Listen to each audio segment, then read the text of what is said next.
سورۃ المنافقون کی آیت نمبر 5۔ الحمدللہ وکفی وسلام علی عبادہ الذین اصطفی، خصوصا علی سید الرسل وخاتم الانبیاء وعلی آلہ واصحابہ الاتقیاء۔ اما بعد فاعوذ باللہ من الشیطان الرجیم، بسم اللہ الرحمن الرحیم۔ وَإِذَا قِيلَ لَهُمْ تَعَالَوْا يَسْتَغْفِرْ لَكُمْ رَسُولُ اللَّهِ لَوَّوْا رُءُوسَهُمْ وَرَأَيْتَهُمْ يَصُدُّونَ وَهُمْ مُسْتَكْبِرُونَ۔ سواء عليهم أستغفرت لهم أم لم تستغفر لهم لن يغفر الله لهم إن الله لا يهدي القوم الفاسقين۔ وإذا قيل لهم، اور جب ان منافقوں سے کہا جاتا ہے تعالوا، ادھر آؤ، یستغفر لکم رسول اللہ، معافی مانگتے ہیں تمہارے لیے اللہ کے رسول، لووا رؤوسہم، یہ اپنے سروں کو موڑتے ہیں، ورأیتہم یصدون، اور تو دیکھے گا ان کو کہ یہ رک جائیں گے، وہم مستکبرون، اور یہ تکبر کرنے والے ہوں گے۔ سواء علیہم، برابر ہے ان کے حق میں، استغفرت لهم ام لم تستغفر لهم، کہ تو ان کے لیے دعائے مغفرت کرے یا دعائے مغفرت نہ کرے، لن یغفر اللہ لهم، ہرگز اللہ ان کو معاف نہیں کرے گا، ان اللہ لا یہدی القوم الفاسقین، یقیناً سچ یہی ہے کہ اللہ پاک فاسق قوم کو ہدایت نہیں دیتے۔ اس سورۃ المنافقون میں، جس کے پس منظر میں گزشتہ آیات میں وہ واقعہ عرض کر چکا ہوں، عبداللہ ابن ابی منافقوں کے سردار کی ایک انتہائی گستاخی، اور پھر اس پہ سینہ زوری یہ کہ اپنی بات سے مکر جانا، جبکہ اللہ رب العالمین نے اس کی ساری حقیقت واضح کر دی۔ اس دوران جب اس شخص سے یہ کہا گیا کہ بھئی اگر کوئی غلطی ہو گئی ہے تو آ جاؤ جناب محمد کریم صلی اللہ علیہ وسلم کی بارگاہ میں، غلطی کا اعتراف کر لو اور خود بھی مغفرت مانگو اللہ سے، اور آپ صلی اللہ علیہ وسلم سے بھی کہو کہ مغفرت کی دعا کر دیں، اللہ تمہارے گناہ بخش دے گا۔ قرآن کریم میں دوسری جگہ سورۃ النساء میں اللہ پاک ارشاد فرماتے ہیں، وَلَوْ أَنَّهُمْ إِذْ ظَلَمُوا أَنفُسَهُمْ جَاءُوكَ فَاسْتَغْفَرُوا اللَّهَ وَاسْتَغْفَرَ لَهُمُ الرَّسُولُ لَوَجَدُوا اللَّهَ تَوَّابًا رَحِيمًا۔ فرمایا اگر یہ لوگ جب اپنے آپ پہ ظلم کر بیٹھے، گناہ کر بیٹھے، زیادتی ہو جائے ان سے، تو یہ تیرے پاس آ جائیں، اللہ پاک اپنے محبوب جناب محمد کریم صلی اللہ علیہ وسلم کو فرما رہے کہ یہ لوگ تیرے پاس آ جائیں، فاستغفر اللہ، خود بھی اللہ سے معافی مانگے، واستغفر لهم الرسول، اللہ کا رسول بھی ان کے لیے مغفرت کی دعا کرے، تو لوجدوا اللہ توابا رحیما، اللہ کو یہ بہت توبہ قبول کرنے والا اور رحم کرنے والا پائے۔ ایک صحابی جناب محمد کریم صلی اللہ علیہ وسلم کے روضہ مبارک پہ حاضر ہوئے وفات شریفہ کے بعد، اور یہی آیت مبارکہ پڑھ کے اللہ کے محبوب سے بھی درخواست کی کہ میرے لیے مغفرت کی دعا کریں، اللہ پاک سے بھی دعا کی کہ اللہ مجھے معاف کر دے۔ تیری آیت میں وعدہ ہے کہ جو میرے محبوب کے پاس آئے گا اور مجھ سے معافی مانگے گا، میرا محبوب بھی اس کے لیے معافی مانگے گا، تو میں بخشش کے دریا بہا دوں۔ تو اللہ کے محبوب کے روضہ مبارک پہ اللہ ہم سب کو بار بار حاضری کی توفیق نصیب فرمائے۔ وہاں بھی انسان جائے تو انہی الفاظ کے ساتھ اسی آیت مبارکہ کا حوالہ دے کے اللہ سے معافی چاہے، اللہ ضرور معاف کرے۔ لیکن ان منافقوں کی صورتحال یہ تھی کہ حضرت عبادہ ابن صامت رضی اللہ تعالیٰ عنہ نے اس سے کہا بھی بھئی اگر کوئی غلطی ہو گئی ہے معافی مانگ لو، آ جاؤ، اعتراف کر لو، اللہ کے رسول تمہارے لیے دعائے مغفرت کریں گے، اللہ ضرور معاف کر دے۔ تو آگے اس کا رویہ کیا تھا؟ اللہ پاک فرماتے لووا رؤوسہم، یہ اپنے سروں کو موڑتے، جیسے بندہ کسی بات سے نفرت کا اظہار کرتا ہے تو کہتا ہے ایسے سارے لاتا ہے، ساز کرتا ہے، یہ گل سن۔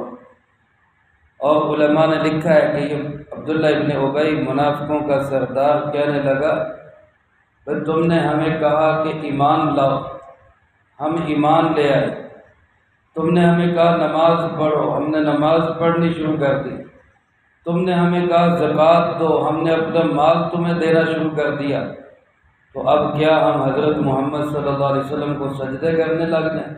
اور کیا کریں ان کے ساتھ؟ اتنا کبر اور اتنا تکبر اور اتنی نفرت اس شخص کے سینے میں نفرت کے آگ اور اس کے الاؤ جل رہے تھے۔ اللہ پاک فرماتے یہ اپنے سروں کو موڑتے، وَرَأَيْتَهُمْ يَصُدُّونَ وَهُمْ مُسْتَكْبِرُونَ، اور تو دیکھے گا کہ یہ رک جاتے ہیں، بجائے آپ کی خدمت میں حاضر ہونے کے پیچھے ہٹ جاتے ہیں۔ اور پیچھے بھی جو ہٹتے ہیں تو یہ شرمندگی کی وجہ سے نہیں، بعض دفعہ ہوتا ہے بندہ غلطی ہو جاتی ہے، شرمندگی کی وجہ سے حاضر نہیں ہوتا۔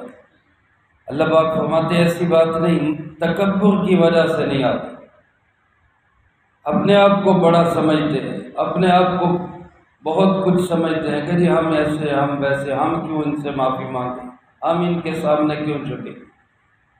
اللہ پاک فرماتے میرے محبوب صلی اللہ علیہ وسلم سواء علیہم استغفرت لہم ام لم تستغفر لہم، برابر ہے ان کے حق میں، یہ تو آئے نہیں نا، اگر یہ آ بھی جاتے اور آ کے آپ سے درخواست بھی کر دیتے کہ جی ہمارے لیے مغفرت کی دعا کر دیں، اور آپ ان کے لیے مغفرت کی دعا کر بھی دیتے، اللہ پھر بھی ان کو معاف نہ کرتا۔ سورۃ توبہ میں اللہ پاک نے انہی منافقوں کا ذکر کرتے ہوئے فرمایا ان تستغفر لهم 70 مرة فلن يغفر الله لهم، اگر آپ ان کے لیے 70 دفعہ بھی دعائے مغفرت کریں اللہ پھر بھی ان کو معاف نہیں کرے گا۔ حدیث پاک میں رسول اللہ صلی اللہ علیہ وسلم اس قدر رحمت للعالمین تھے، اپنی امت کے لیے اس قدر شفیق اور مہربان تھے، آپ نے فرمایا اگر مجھے یقین ہوتا کہ 70 دفعہ سے زیادہ دعائے مغفرت کرنے سے اللہ اس کو معاف کر دے گا تو میں 70 دفعہ سے زیادہ بھی اس کے لیے دعائے مغفرت کروں۔ اس کی اذیتیں دیکھیں اور سرکار دو عالم صلی اللہ علیہ وسلم کی اس کے ساتھ رحمتیں دیکھیں۔ علماء نے لکھا ہے کہ اس واقعہ کے چند ماہ بعد ہی اس شخص کا انتقال ہو گیا، عبداللہ ابن ابی منافقوں کے سردار کا انتقال ہو گیا۔ آپ صلی اللہ علیہ وسلم اس کا جنازہ پڑھنے کے لیے جا رہے ہیں۔ حضرت سیدنا عمر فاروق رضی اللہ تعالیٰ عنہ نے رائے دی، تجویز دی کہ اللہ پاک فرما رہے ہیں کہ آپ 70 دفعہ بھی مغفرت کریں گے تو میں معاف نہیں کروں گا، آپ اس کا جنازہ نہ پڑھیں۔ سرکار دو عالم صلی اللہ علیہ وسلم نے فرمایا کہ عمر اللہ نے یہی کہا ہے کہ آپ کریں بھی تو میں معاف نہیں کروں گا، مجھے منع تو نہیں کیا کہ جنازہ نہیں پڑھنا، لہذا میں پھر بھی اس کا جنازہ پڑھوں۔ پھر سرکار دو عالم صلی اللہ علیہ وسلم نے کفن کے لیے اپنا قمیض مبارک عطا کیا، کیونکہ اس کا بیٹا عبداللہ وہ مخلص صحابی تھا، ایمان والا تھا، اور پھر اس شخص کا ایک احسان تھا رسول اللہ صلی اللہ علیہ وسلم پہ۔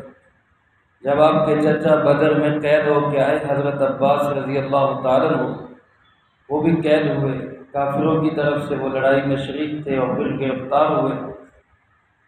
تو جب وہ گرفتار ہوئے ان کے جسم پہ قمیض نہیں تھا، صرف چادر باندھی ہوئی تھی، ان کے پاس قمیض کوئی نہیں تھا۔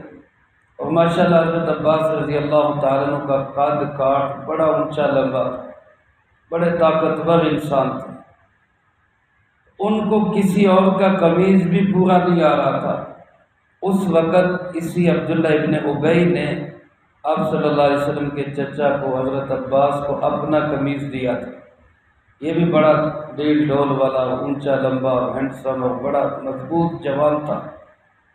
تو رسول اللہ صلی اللہ علیہ وسلم نے اس کے احسان کا بدلہ دنیا میں اس طرح چکا دیا کہ کفن کے لیے آپ نے اپنا کرتا مبارک عطا کر دیا۔ اس کا جنازہ آپ نے پڑھا، لیکن اس کے بعد حضرت عمر رضی اللہ تعالیٰ عنہ کی تجویز اور رائے کے مطابق اللہ نے قرآن میں حکم نازل فرما دیا کہ لا تصلی علی احد منہم مات ابدا، آج کے بعد کوئی اور منافق دنیا سے چلا جائے آپ نے اس کا نماز جنازہ نہیں پڑھنا۔ پھر حضرت عمر رضی اللہ تعالیٰ عنہ کی رائے کے مطابق اللہ پاک نے واضح طور پہ آپ صلی اللہ علیہ وسلم کو منع کر دیا۔ میرے عزیز دوستو، ادھر اس کا رویہ یہ تکبرانہ رویہ، آنے کے لیے تیار نہیں، ادھر رسول اللہ صلی اللہ علیہ وسلم مغفرت کی دعا بار بار کر رہے ہیں۔ اور ہمارے 70 دفعہ سے زیادہ پہ بھی بخشش ہوتی تو میں زیادہ بھی کر لیتا، لیکن اللہ پاک کیا فرما رہے ہیں؟ آپ دعائے مغفرت کریں اس کے لیے یا نہ کریں، اللہ اس سے اتنا ناراض ہے کہ لن یغفر اللہ لہم، اللہ اس کو کبھی بھی معاف نہیں کرے گا۔ علماء فرماتے ہیں یہ ان کا ماضی تھا منافقین کا، کہ جو کچھ یہ کر چکے ہیں اس پہ اللہ ان کو ہرگز معاف نہیں کرے گا، اور مستقبل ان کا اتنا تاریک ہے۔ اللہ فرماتے ہیں ان اللہ لا یہدی القوم الفاسقین، اللہ کبھی بھی فاسقوں کو ہدایت نہیں دیتا۔ یعنی یہ اتنے بڑے مجرم ہو گئے، ان کے دل اتنے کالے اور سیاہ ہو گئے، سڑ گئے کہ اللہ ان کو اب آئندہ بھی کبھی ہدایت اور مغفرت کی توفیق ہی نہیں دے گا۔ میرے عزیز دوستو، بعض اوقات انسان جب گناہوں میں جری ہوتا چلا جاتا ہے، عادی ہو جاتا ہے، پرواہ بھی نہیں کرتا، تو پھر دل اتنا کالا اور سیاہ ہو جاتا ہے کہ پھر اس کو توبہ کی توفیق بھی نہیں ہوتی، پھر اس کا احساس بھی نہیں ہوتا کہ یار مجھے اللہ سے معافی مانگنی چاہیے۔ یہ صورتحال بڑی خطرناک ہوتی ہے، کیونکہ اللہ پاک فرما رہے ہیں کہ ایسے فاسقوں کو پھر اللہ راستہ دیتا ہی نہیں ہے۔ تو دل میں یہ خیال آنا کہ مجھے توبہ کرنی چاہیے، یہ بھی اللہ کی بہت بڑی نعمت ہے۔ دل میں یہ خیال آ جانا کہ مجھے اپنی غلطی کا اعتراف کرنا چاہیے، مجھے مغفرت مانگنی چاہیے، یہ بھی اللہ کی بہت بڑی نعمت ہے۔ اس کا مطلب ہے کہ ابھی اللہ راستہ دے رہے ہیں، لیکن جب اللہ دروازے بند کر دیتا ہے تو پھر توبہ کی توفیق بھی نہیں ہوتی، پھر دل ہی نہیں کرتا توبہ کرنے کو، معافی مانگنے کو، اور یہ انتہائی خطرناک صورتحال ہوتی ہے کہ انسان کو اللہ پاک اس کے لیے مستقبل میں بھی اس کی ہدایت کے دروازے بالکل بند کرتے ہیں۔ اللہ فرماتے ماضی کا حال تو یہ ہے کہ اللہ ان کو کبھی بھی معاف نہیں کرے گا، اور مستقبل کا حال یہ ہے کہ اللہ ان کو کبھی بھی، ایسے فاسقوں کو کبھی بھی اللہ پاک راہ ہدایت کی توفیق نہیں دے۔ علماء نے لکھا ہے کچھ منافق ایسے تھے جن کے نام لے کر اللہ نے اپنے محبوب صلی اللہ علیہ وسلم کو بتا دیا تھا، اور آپ صلی اللہ علیہ وسلم نے ایک صحابی تھے حضرت حذیفہ رضی اللہ تعالیٰ، جن کو کہا جاتا ہے صاحب السر النبی صلی اللہ علیہ وسلم، نبی پاک صلی اللہ علیہ وسلم کے رازدان صحابی۔ آپ صلی اللہ علیہ وسلم نے ان کو اپنی راز کی باتیں بتائی تھی، ان کو آپ نے نام لے کر بتا دیا تھا کہ فلاں فلاں فلاں فلاں شخص منافق ہے۔ حضرت عمر رضی اللہ تعالیٰ بعد میں کبھی ان سے سوال کرتے کہ بھائی کون کون منافق ہے، تو یہ منع کر دیا کرتے، اللہ کے محبوب کا راز ہے میں نہیں بتاتا۔ پھر آپ اندازہ کریں حضرت عمر کا ڈر اور خوف، یہ پوچھا کرتے تھے کہ اچھا اتنا ہی بتا دو کہ ان منافقوں کی لسٹ میں کہیں میرا نام تو نہیں۔